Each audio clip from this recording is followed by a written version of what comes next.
Melalui telepon seluler milik rekannya, keluarganya mengetahui kondisi Soleh dalam kondisi sakit dan sekarat di negara Kamboja.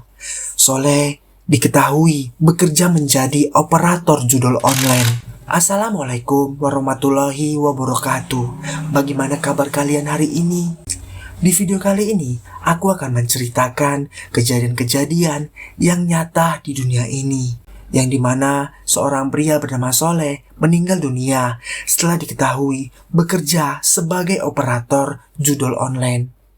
Buat kalian yang sudah menyempatkan nonton video ini, jangan lupa untuk subscribe channel ini dan jangan lupa aktifkan notifikasinya.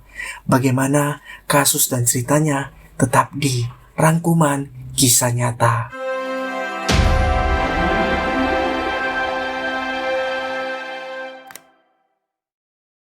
Soleh Darmawan berusia 24 tahun yang tinggal di kota Bekasi, Jawa Barat meninggal dunia di negara Kamboja setelah diduga bekerja sebagai operator situs judul online. Kepergiannya mengungkap kisah pilu yang berawal dari harapan mendapatkan pekerjaan yang layak di luar negeri. Justru kabar duka diterima keluarganya setelah rekan kerjanya menghubungi keluarga Soleh. Yang dimana waktu itu Soleh pergi ke luar negeri berpamitan oleh ibunya yang bernama Diana. Soleh memiliki 6 orang adik.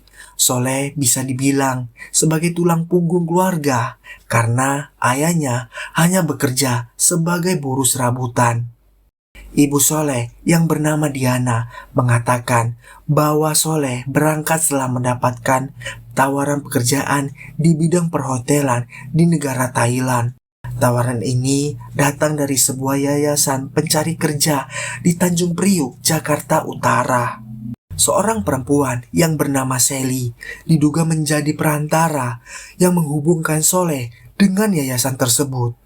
Waktu itu, Soleh dijanjikan kerja di salah satu perhotelan di negara Thailand dan diiming-imingi mendapat upah gaji belasan juta rupiah. Soleh berangkat ke Thailand pada 18 Februari 2025 meskipun sempat dilarang oleh ibunya sebelum Soleh pergi. Tapi di mana Soleh meyakini ibunya bakalan baik-baik saja di sana. Soleh berkata tidak perlu khawatir soal kepergian dirinya. Setelah Soleh pergi ke negara Thailand dan sesampainya di sana, Soleh menelpon Diana ibunya. "Mak, Soleh sudah sampai. Mak jangan kebanyakan kepikiran. Jangan dengerin apa kata orang." Setelah itu, telepon pun berakhir. Setelah Soleh menenangkan ibunya. Sampai di mana pada 4 hari pertama, komunikasi antara Soleh dan ibunya masih berjalan dengan lancar. Namun setelah itu, tiba-tiba kontak pun terputus. Hingga pada malam hari, tepatnya 2 Maret 2025, seorang pria bernama Kevin, rekan kerja Soleh, menghubungi Diana melalui panggilan video call. Kevin menanyakan apakah Soleh memiliki riwayat penyakit jiwa, yang waktu itu langsung dibantah oleh Diana ibu Soleh. "Tidak, anak saya tidak memiliki riwayat kejiwaan." Dalam panggilan tersebut, Diana melihat putranya dalam kondisi lemas, duduk tidak berdaya di atas tempat tidur. Ia berulang kali memanggilnya, namun tidak ada respon dari Soleh putranya. "Soleh, ini emak. Kamu kenapa nak? Kamu kenapa nak?" Dalam perkataan ibunya, Soleh tidak ada menjawab perkataan dari ibunya. Keesokan harinya, pada 3 Maret 2025, Kevin kembali menghubungi Diana untuk memberikan kabar yang menghancurkan hati ibu Soleh. Kevin berkata Soleh telah meninggal dunia. Dalam kabar tersebut, seorang ibu yang hancur hatinya mendengar kabar duka dari putranya. Mendengar kabar tersebut, Diana langsung meminta agar jenazah Soleh dipulangkan ke Indonesia. Setelah itu butuh waktu hampir 2 minggu hingga akhirnya jenazah Soleh tiba di tanah air pada 15 Maret 2025. Saat itu melihat jenazah anaknya, Diana menemukan bekas jahitan di bagian pinggang yang menurutnya merupakan tanda kejanggalan dalam kematian putranya. Disinilah dari kematian Soleh terungkap ternyata Soleh bukan bekerja di negara Thailand, namun kenyataannya yang dihadapi Soleh jauh dari kenyataan yang dijanjikan. Tanpa sepengetahuan keluarganya, ia justru dikirim ke negara Kamboja untuk bekerja sebagai operator situs judul online. Namun dengan berat hati, keluarganya hanya bisa pasrah. Soleh akhirnya dimakamkan di samping rumahnya pada 16 Maret 2025. Di mana Diana merasa tertipu oleh yayasan tersebut yang telah mengirim anaknya ke pekerjaan yang tidak sesuai dengan perjanjian pekerjaan tersebut. Meskipun demikian, Diana berusaha untuk mengikhlaskan kepergian putranya. Dugaan aneh pada jasad Soleh sebelum dia dimakamkan, di mana sang ibu, Diana, mengatakan ada bekas luka jahitan berjumlah 2 jahitan di tubuh Soleh, masing-masing 1 di kanan dan 1 di perut kiri Soleh. Selain sang ibu, kakek Soleh, pemimpin RT tempat Soleh tinggal, serta beberapa lembaga hukum terkait juga hadir dalam pemeriksaan jenazah Soleh. Sarudin, paman Soleh, meyakini kejanggalan tersebut merupakan bukti korban yang meninggal dengan cara yang tidak wajar. Karena almarhum sebelumnya tidak memiliki riwayat penyakit jiwa yang mengharuskan melakukan operasi.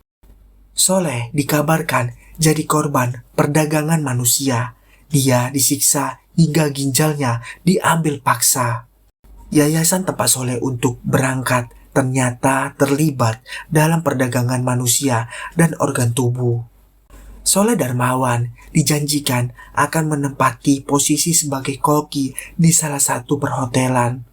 Namun harapan tersebut berakhir tragis. Soleh yang mengira akan memulai karir yang baru sebagai koki ternyata dipaksa bekerja di luar negeri dengan kondisi yang mengerikan. Setelah tiba di Kamboja, Soleh mengalami penyiksaan berat, di mana ginjalnya diambil paksa oleh sindikat yang terlibat dalam perdagangan organ. Tindakan ini yang disebut-sebut penyebabnya dalam kematian Soleh. Sally yang merupakan teman kampus Soleh kini menjadi sorotan utama dalam kasus ini, setelah diketahui menjadi salah satu pihak yang bertanggung jawab yang mengarahkan Soleh ke yayasan yang terlibat dalam jaringan perdagangan organ.